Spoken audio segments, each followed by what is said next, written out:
Herzlich willkommen zu dieser Videoanleitung. In diesem Video zeige ich Ihnen, wie Sie auf Ferienhausmiete.de Ihre Mietpreise optimal eingeben können. Vom Basispreis über den Mietpreiskalender bis hin zu Rabatten, Mindestaufenthalt, An- und Abreisetagen. Loggen Sie sich zuerst in Ihren Vermieter-Account ein.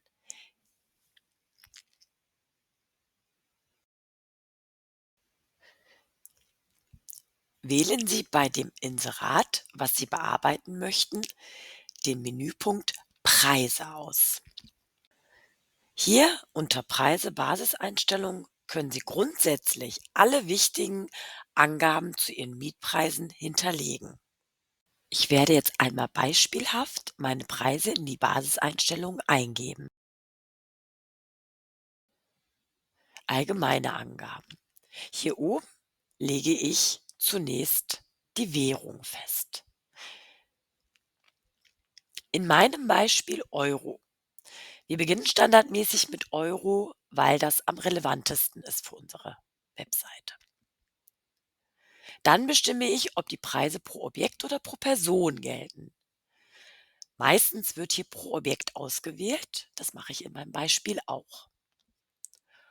Und hier definiere ich, bis zu wie vielen Personen dieser Preis standardmäßig gilt. Besonders wichtig, wenn ich später einen Aufschlag eingeben möchte. Im Abschnitt Basismietpreis trage ich meinen Standardpreis pro Nacht ein. Der Basispreis greift immer dann, wenn ich später im Mietpreiskalender keinen eigenen Saisonpreis für einen Zeitraum angelegt habe. In meinem Beispiel gebe ich jetzt 80 € ein. Daneben lege ich direkt den Mindestaufenthalt fest, zum Beispiel 3 Nächte. Im Bereich Aufschläge kann ich Mehrkosten für zusätzliche Personen definieren. Das bedeutet, dass hier Aufschläge je weitere Personen eingegeben werden können, wenn die zu meiner Standardbelegung, die ich oben eingegeben habe, hinzukommen. In meinem Beispiel gebe ich 10 € pro Nacht Erwachsene ein und 5 € pro Nacht und Kind. Darunter habe ich die Möglichkeit, einen Aufschlag für kurze Aufenthalte zu berechnen, etwa einen festen Betrag bei einer Nacht. Nun gebe ich die Nebenkosten-Zusatzleistung ein, damit unser Preisrechner am Ende korrekte Preise errechnen kann. Ich klicke auf Nebenkosten-Zusatzleistung hinzufügen und hier haben Sie eine Liste mit verschiedenen Arten der Kosten. In meinem Beispiel nehme ich die Endreinigung. Daneben gibt es die Art der Abrechnung. Für die Endreinigung gibt es inklusive, einmalig oder optional.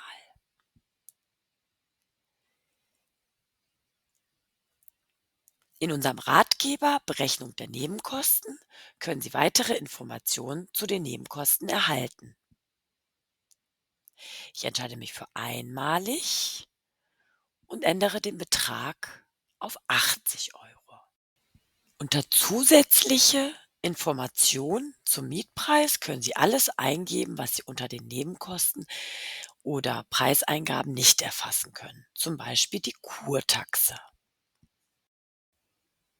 Wenn Sie unter Ihren Basiseinstellungen keine Rabatte eingeben möchten, dann können Sie hier direkt zum Mietpreiskalender, falls Sie unterschiedliche Saisonpreise haben.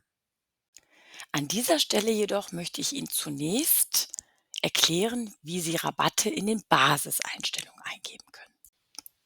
Wenn Sie für einen Aufenthalt ab 7 Nächten einen Rabatt anbieten möchten, dann klicken Sie rabattierten Wochenpreis hinzufügen. Hier können Sie nun entweder den Regler benutzen, schiebe ihn mal auf 15% zunächst, könnten aber jetzt auch hier vorne einfach eine Prozentzahl eingeben. Dann sehen Sie oben 448 €. Das ist der Preis, der sich durchschnittlich für einen Aufenthalt von 7 Nächten errechnet, auf Grundlage Ihres Basispreis pro Nacht, den Sie oben eingegeben haben. Ganz ähnlich gehen Sie vor, wenn Sie einen Rabatt ab einem Aufenthalt von 4 Wochen anbieten möchten. Da bedienen Sie auch den Regler oder geben Sie vorne den Rabatt ein und sehen dann den durchschnittlichen Preis für einen Aufenthalt von 4 Wochen.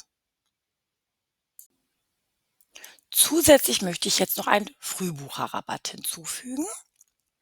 Öffne wieder diese Stelle, bediene den Regler und lege unten im Dropdown-Menü fest, wann der Rabatt endet.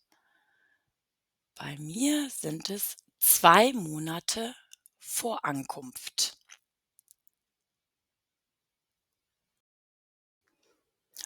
Einen Last-Minute-Rabatt möchte ich nicht hinzufügen, der ist ähnlich aufgebaut wie ein Frühbucherrabatt.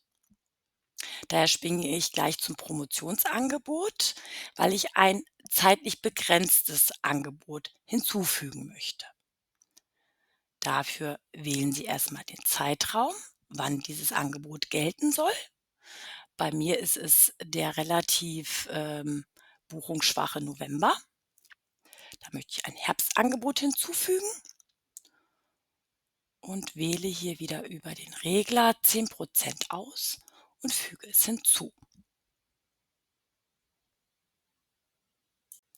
An dieser Stelle zeige ich Ihnen noch kleinere weitere Einstellungen, bevor wir später zum Mietpreiskalender kommen.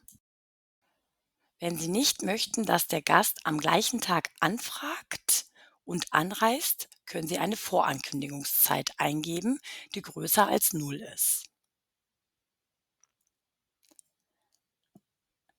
Dann können Sie eine Vorbereitungszeit hinzufügen, wenn Sie zwischen 2 Aufenthalten für eine bestimmte Anzahl von Tagen keine Anfragen erhalten möchten. Unter Verfügbarkeitsfenster können Sie festlegen, wie viele Monate Gäste im Voraus buchen können. In meinem Beispiel werde ich das nicht begrenzen. Hier können Sie festlegen, an welchen Tagen eine Anreise oder Abreise in Ihrer Unterkunft möglich ist. Es sind immer alle voreingestellt. Wenn Sie nur bestimmte haben, müssen Sie die entsprechenden Tage wegklicken, dass nur noch Häkchen in den möglichen Tagen stehen bleiben. Ich mache wieder überall Häkchen rein, weil ich möchte, dass die Gäste für alle diese Tage auch Anfragen stellen können. Abschließend speichere ich alles. Nun sind alle Angaben gespeichert. Wenn Sie zu den Rabatten gehen, dann sehen Sie bei einigen Häkchen. Dort wurden Rabatte hinterlegt.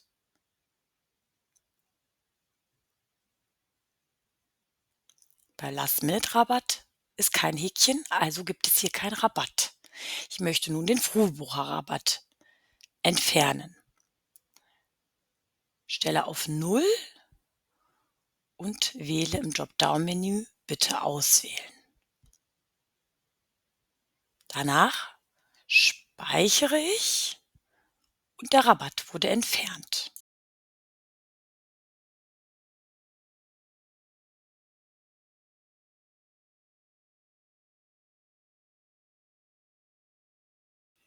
Wenn Sie nun von diesen Preisen oder Einstellungen abweichende Angaben vornehmen möchten, können Sie das in unserem Mietpreiskalender vornehmen. Für die Eingabe Ihrer Saisonpreise nutzen Sie den Mietpreiskalender. Unter den Basiseinstellungen gibt es hierfür unterschiedliche Verlinkungen. Ich klicke jetzt hier auf Saisonpreise und hier kann man zum Mietpreiskalender gelangen. Bitte beachten Sie, dass alle Ihre Angaben hier aus den Basiseinstellungen dort automatisch übernommen wurden. Hier befinden wir uns jetzt im Mietpreiskalender. Die Basiseinstellungen wurden automatisch übernommen und sind grau hinterlegt. Hier gibt es bereits davon abweichende Preise oder Einstellungen. Deswegen sind diese grün und farblich unterschiedlich markiert. Wenn ich weiter nach unten gehe, sehe ich wieder die Basiseinstellungen, weil ich keine Saisonpreise eingegeben habe.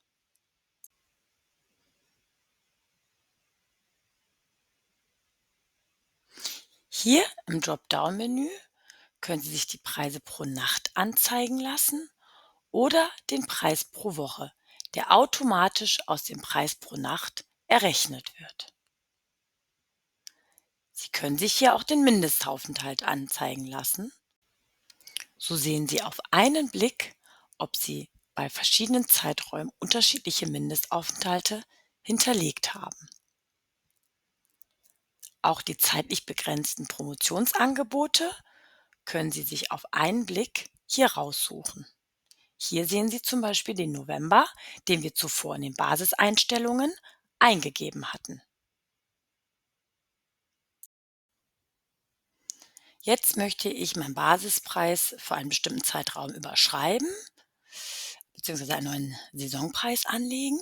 Und dafür klicke ich erstmal auf das Anfangsdatum, lasse die Maus wieder los und gehe bis zum Enddatum der Saison und klicke darauf.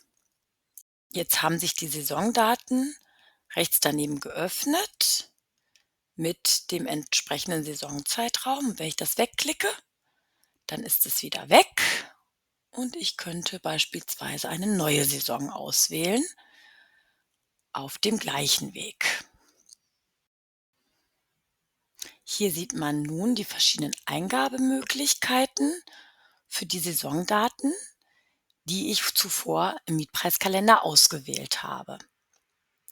Mietpreis pro Nacht kann man hier ändern. Die Rabatte,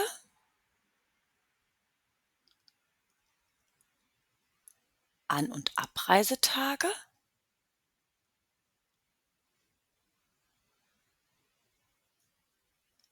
und die Buchungsvorgaben.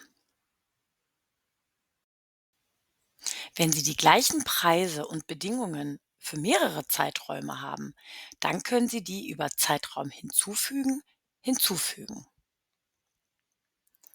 Beispielsweise wähle ich jetzt hier einen Zeitraum im Oktober aus.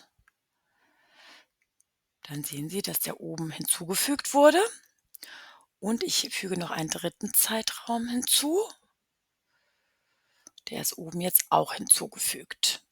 Für diese 3 Zeiträume passe ich jetzt den Mietpreis pro Nacht an. Sie können hier auch einen der Zeiträume entfernen. Dann wird die Änderung nur auf die beiden oben stehen gebliebenen Zeiträume angewendet. Sie können aber auch während des Prozesses wieder einen neuen Zeitraum hinzufügen. Hier nehme ich noch mal einen anderen Zeitraum im Oktober, wähle den aus und jetzt sieht man hier Häkchen bei rabattierter Wochenpreis. Das sind die Eingaben, die ich vorher in den Basiseinstellungen gemacht habe. Die würde ich jetzt für meine Saisonzeit übernehmen, weil die 20% jetzt auf den Preis pro Nacht, den ich hier eingegeben habe, angewendet werden. Und das Gleiche gilt auch für den rabattierten Monatspreis. Ich könnte das jetzt aber auch für diese Saison einfach entfernen. Ich möchte jetzt aber nur für die oben ausgewählten Zeiten einen Rabatt einfügen, und zwar einen Last-Minute-Rabatt. Öffne ich das und gebe an, wie viele Tage vor Ankunft der Last-Minute-Rabatt gilt. Schiebe den Regler hier wieder. Gucke, ob alles soweit stimmt. Ja. Jetzt möchte ich noch innerhalb der oben ausgewählten Zeiträume ein Promotionsangebot hinzufügen, also ein zeitlich begrenztes Angebot. Das kann ich hier machen. Ich gucke noch mal, welcher Zeitraum. Innerhalb von diesem soll sich das befinden oder von diesem. Gucke ich hier unten mal, welches Datum ich auswähle. Ich nehme hier einmal ein Herbstangebot wieder und wähle den Zeitraum entsprechend aus und gebe einen Rabatt ein. Jetzt überprüfe ich unten noch meine An- und Abreisetage und ändere unter den Buchungsvorgaben meinen Mindestaufenthalt auf 5 Nächte für diese Saisonzeiträume. Und ich möchte auch eine Vorbereitungszeit, also ich möchte einen Tag, zwischen 2 Buchungen haben, wo keine Buchung stattfinden kann. Und ich möchte auch nicht, dass, am gleichen Tag angefragt und angereist werden kann. Jetzt habe ich nach dem Speichern eine Fehlermeldung erhalten und muss meinen Rabatt hier anpassen, weil der zwischen 5 und 95% sein muss. Gebe ich das ein und speichere alles abschließend.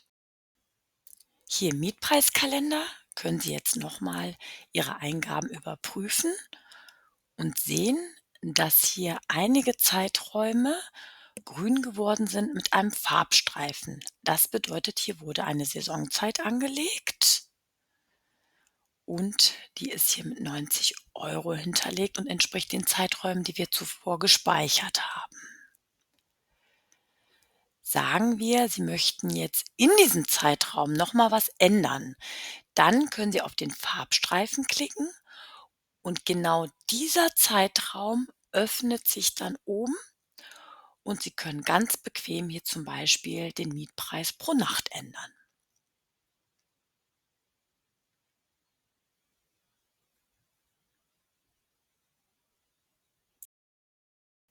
Ich gebe gleich noch eine Saison ein und erkläre, wie Sie für unterschiedliche Wochentage verschiedene Preise eingeben können. Jetzt möchte ich noch einen neuen Saisonpreis eingeben.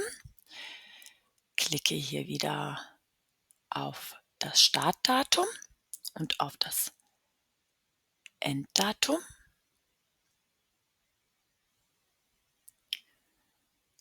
Rechts daneben öffnen sich wieder die entsprechenden Saisondaten und ich gebe hier ein 100 € pro Nacht und möchte aber in dieser Saisonzeit einen abweichenden Preis fürs Wochenende eingeben und klicke dafür auf Wochenendpreis und gebe jetzt hier nur für den Freitag und Samstag 120 ein.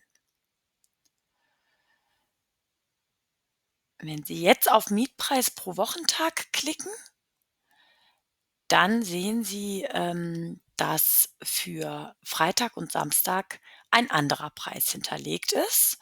Und ich könnte jetzt hier sogar noch mal für den Samstag einen anderen Preis eingeben und gebe hier 130 € ein.